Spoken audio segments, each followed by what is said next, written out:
Qizim uchun o'zimni asrashim kerak. Bolaligidan tortinchoq bo'lgan, sahnada tinch turolmaydigan, sevgida omadi chopmagan Sevinch Mo'minova 43 yoshda. Sevinch Mo'minova 43 yoshni qarshiladi. Nafaqat xonandalikda ham, aktrisalikda ham omadi kulgan. Ijodkorning muxlislari nafaqat O'zbekistonda, balki butun Markaziy Osiyoda bor, desak xato bo'lmaydi. Shu munosabat bilan uning bolaligi, hayoti va ijodiy faoliyatiga nazar solamiz. Yovvoyi qiz bo'lganman. Xonandaning otasi Tolib Mo'minov harbiy xizmatni Ozarbayjonda o'tagan. U Ozarbayjonga borganda Mahbura ismli qiz bilan tanishib qolib, u bilan oila qurgan. Ularning muhabbati sabab Shahlo, Sevinch va Kamron ismli farzandlar dunyoga kelgan. Bolaligim juda go'zal o'tgan. Tabiatdan yovvoyi qiz bo'lganman. Odamlar bilan tez til topishib ketolmasdim. Dadamning qo'llarini ushlab, ortiga yashirinib turardim. Hozir ham shu odatlarim saqlanib qolgan. San'atkor bo'lishimni mendan ham ko'proq dadam istagan, deydi xonanda Sevinch Mo'minova. 15 yoshimda klipda suratga tushganman. Xonandaning san'atga kirib kelishi juda qiziq kechgan. Aslida uning bu sohani tanlashiga hech kim shubha qilmasdi. Boisi otasi san'atkor bo'lgan va u Oxunjon Madaliyevning ustozi hisoblanadi. San'atkor bo'lishimda dadamning hissasi juda katta. Chunki u inson sabab bolalikdan san'atga mehr qo'yganman. Ustozim, maslahatchim, hatto targ'ibotchim ham dadam bo'lgan. Rahmatli Oxunjon Madaliyev dadamni juda hurmat qilardi. Seni bugun ko'rmasam bo'lmas klip suratga olingandan keyin dadam operatordan mening qizimga ham klip olib bering deb iltimos qilgan. Ilgari kliplar tabiat qo'ynida oddiy suratga olinardi. Bir nechta kadrlarni olishgandan keyin birinchi klipim olindi deb rosa xursand bo'lganman. Bir oydan keyin o'zimni Oxunjon Madaliyevning Seni bugun ko'rmasam bo'lmas klipida ko'rib rosa xursand bo'lganman. O'shanda bor yo'g'i 15 yoshda edim, deydi xonanda. Sahnada tinch turolmasdim. Ilk so'zi bilan bog'liq xotiralar hech qachon unutilmaydi. Sevinch Mo'minova ham ilk bor katta sahnaga chiqqan kunini yaxshi eslaydi. 16 yoshimda Oxunjon Madaliyevning Yakkaxon konsert dasturida ishtirok etganman. Juda hayajonli bo'lgan. Raqs tushishni yaxshi ko'rganim uchun sahnada tinch turolmasdim.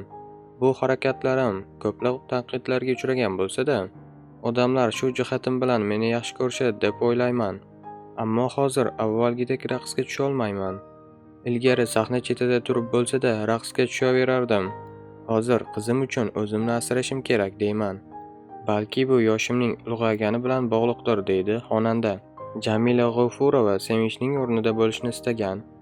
Xonanda Sevinch Mo'minova xonandalik faoliyatini boshlamasdan oldin 2002-yilda kinorejissyor Qamara Kamolovaning Dilxiroj filmida suratga tushgan.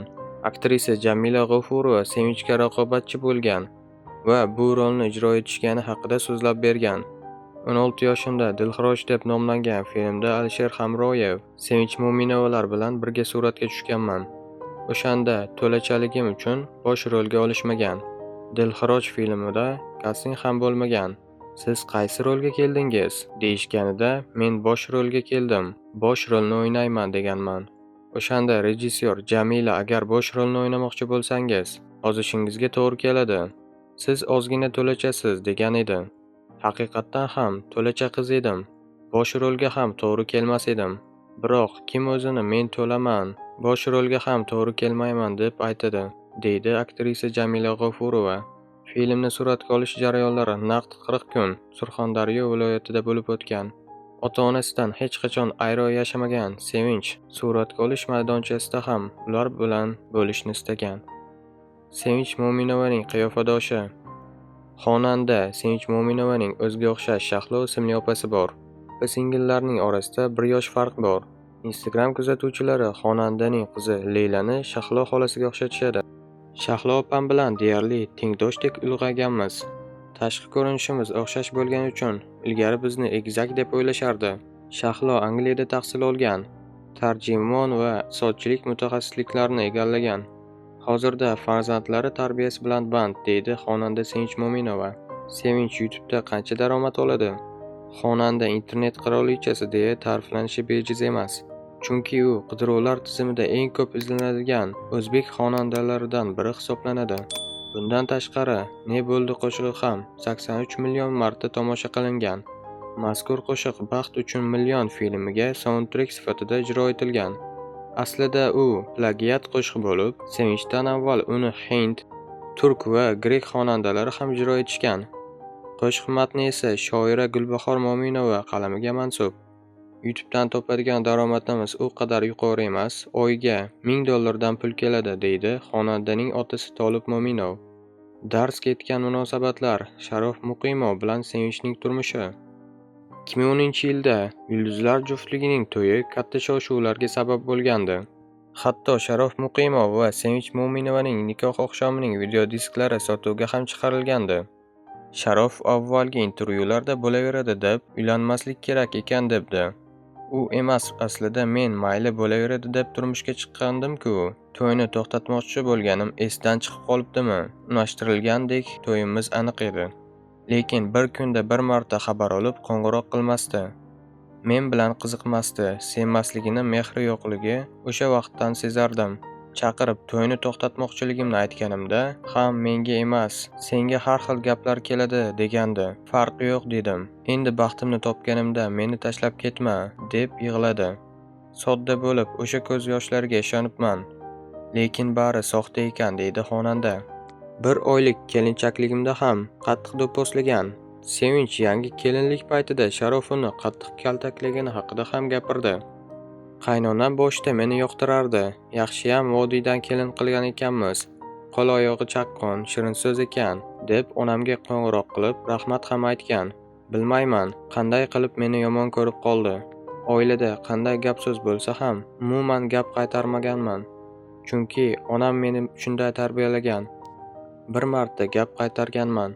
Unda ham bu uydan ket, yo'qol deb haydaganida, yo'q ketmayman, erim ket desa ketaman deganman. Shunda ham erim degan so'zim yoqmagan. Juda qattiq gap eshitganman. Bir oylik kelinchak paytimda Sharof qattiq do'pposlagan. Uyga kelayotganida qo'ng'iroq qilganim uchun yonida do'sti bo'lgan. Kelyapsizmi deganimni eshitgan va xotiningni hozirdan qattiq ushla, esini kirgizib qo'y, sendan qo'rqib tursin, maslahat bergan. Yarim kechasi uyga kelib do'pposlagan, urmagan joyi qolmagan. Dodvoy ovozini eshitib, uydagilardan hech kim chiqmagan. Xorligim kelib, narsalarimni yig'ishtirib ketaman deganimda, yana kechirim so'rab olib qolgan, deya eslaydi Sevinch Mo'minova. Uyimizdan begona ayolning kiyimini topib olganman. Afsuski, yulduzli juftlikning baxtli onlari uzoqqa cho'zilmadi. Oilada dunyoga kelgan qizaloq ham uni saqlab qola olmadi. Sevinch to'ydan so'ng 5 oy davomida qaynona-qaynotasi bilan bitta uyda yashashgan. So'ng turmush o'rtog'i bilan alohida uyga ko'chib ketgan. Shu vaqtdan e'tiboran oilamiz buzilishni boshladi. Chunki Sharof bir kun men bilan yashasa, bir kun ota-onasi bilan yashardi, deydi Sevinch. Ajrashishimizga sabablarni aytsam, begona qizlar bilan yozishardi. Isbotlarigacha bor. Onamni ko'rgani Farg'onaga bir haftaga ketib, qaytib kelganimda uydan ayollar uppasini topganman, meniki emasdi. Janjal ko'tarmaganman, faqat so'raganman. Do'stim klipga suratga tushgandi. Grimyorniki cho'ntagida qolib ketgan ekan. Shu tushib qolgan shekilli degan. Gapiga ishondim. Unga qattiq ishonardim. Menga xiyonat qilishi mumkinligini tasavvur ham qilmasdim. Keyin hammomdan begona ayollar ichki kiyimini topib oldim. Shundan so'ng butkul ishonchim yo'qoldi. Ataylab tashlab ketilgan edi. Hech kim unutib qoldiradigan narsa emas-ku bu. Bir qiz bilan ham gaplashishini bilib qolganman. Sharof unga mabodo Sevinch senga qo'ng'iroq qilib qolsa, singlisiman deb aytgin degan ekan. U qizga qo'ng'iroq qilganimda yashirib ham o'tirmay, "Ha, biz gaplashamiz" deb menga Sharofning o'sha gaplarini skrinshot qilib yuborgandi. Men shunda ham qizim uchun u otasi katta bo'lmasin deb bu ishlarga ko'z yumganman. Lekin ko'nglim sovib bo'lgandi. Men oxirgi nuqtagacha oilamizni asrab qolishga harakat qilganman. U esa qarindoshlarining, o'rtoqlarining gapiga kirardi. Ajrashishimizda ularning ham gapining ta'siri bo'lgan, deydi Sevinch. Turmush qurishni ko'p taklif qilishadi. Sharof Muqimovning onasi saratonga chalinganda ham xonanda bunga Sevinchni aybdor qilgani haqida gapirdi. Alohida chiqib ketgandan so'ng 6 yil o'tib, qaynonam saraton kasaliga chalindi. Shundan keyin Sharofning menga muomalasi qattiq o'zgardi. Borib qaraymi deganimda yo'q dedi. Aytishlaricha onasini men kasal qilib jonini olgan ekanman. Men oilamizni saqlab qolishga oxirgacha harakat qildim. Boshdan boshlaylik deganimda ham qarindoshlarim, do'stlarim nima deyishadi degandi. Shundan keyin bu odamning o'zining fikri yo'qligini bilganman. Hozir ham menga turmush qurish taklifi bilan ko'p chiqishadi. Ammo qizimga chin otalik qila oladigan, meni doim himoya qilib, yonimda turadigan inson bo'lsagina rozi bo'lishim mumkin. Taqdir qilmagan bo'lsa, bunga ham roziman, deydi u. Ana shunday vajlarga ko'ra ular 2017-yilda rasman ajrashdi. Xonanda Sevinch esa qizi Leylani yolg'iz tarbiya qilmoqda. Ko'chadagi hayotdan charchaganman. Sevinch Mo'minova hamisha shoshib yuradigan va hamkasblar bilan yaqin munosabatda bo'lmaydigan xonanda. U Daryo'ga bergan intervyusida buning sababini quyidagicha izohlagandi. Qizim tug'ilganida 4 yil jamiyatdan uzilib, bor e'tiborimni farzandimga qaratganman. Haqiqatan ham shoshib yuraman. San'atkorlar bo'ladigan ko'p davralarda ishtirok eta olmayman. Chunki shovqin va ko'cha hayotidan charchaganman. Sokin hayotimda qizim, ota-onam bilan bo'lsam bo'ldi. Ilgari gastrol safarlarga ham ko'p borardim. Hozir konsertni yoki to'yni o'tkazib uyga shoshilaman. Balki bu onalik mehridir, deydi xonanda Sevinch Mo'minova.